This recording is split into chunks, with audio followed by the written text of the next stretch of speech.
Halo semuanya, Assalamualaikum warahmatullahi wabarakatuh.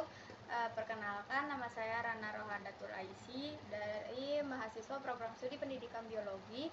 Jadi pada kesempatan kali ini saya akan menjelaskan tentang daun tunggal, daun majemuk, dan cara membedakannya serta bagian-bagian penting pada daun seperti circumscriptio, apex, basis, dan juga margo. Nah, baik, langsung aja. Pertama itu ada pengertian daun tunggal.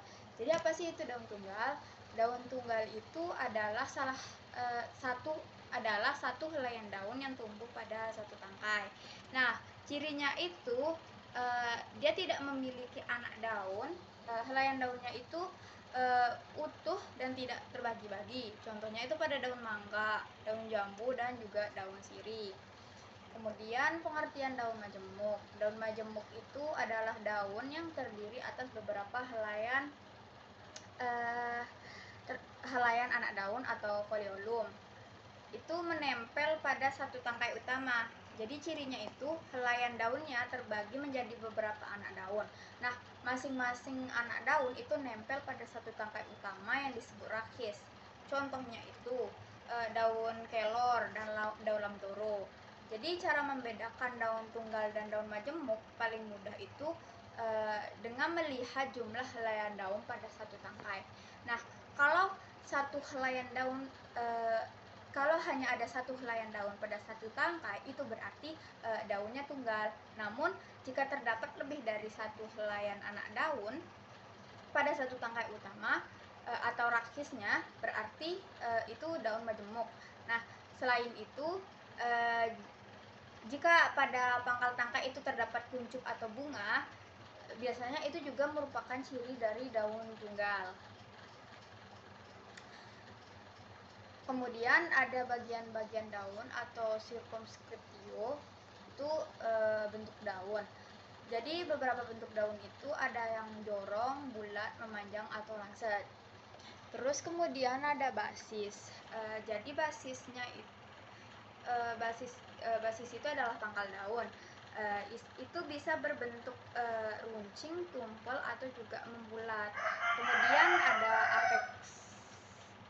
apex atau ujung daun, itu contohnya runcing, meruncing, terus tumpul atau terbelah. Terus ada margo itu tepi daun. Nah, tepi daun itu ada yang rata, ada yang bergerigi, ada yang berombak atau juga beringgit. Nah, contoh daun tunggal yaitu di sini saya punya daun kembang sepatu. Jadi kriptilnya itu berbentuk bulat, telur, atau ovatus. Nah, terus basis atau pangkalnya itu yang ini itu membulat atau rotundatus. Terus ada apex atau ujungnya, di sini dia meruncing. Ini ujungnya meruncing. Kemudian ada margo atau tepi. Ini kan tepinya itu bergerigi atau sertatus. Nah, susunan tulang daunnya itu mirip, teman-teman.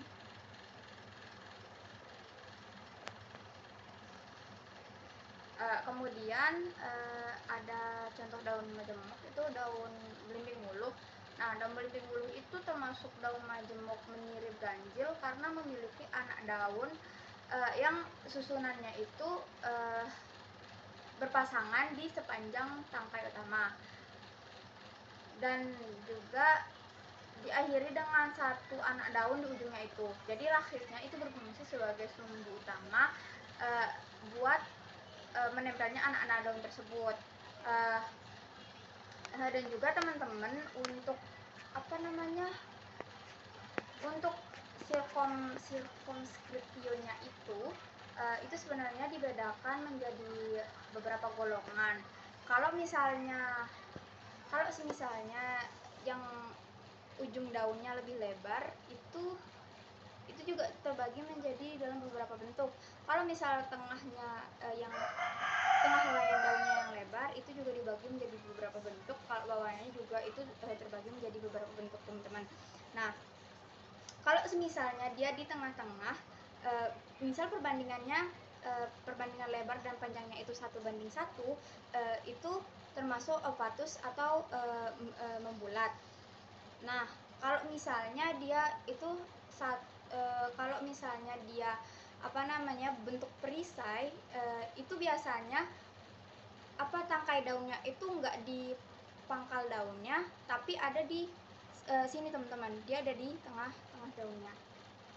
Begitu. Sekian dari saya. Wassalamualaikum warahmatullahi wabarakatuh.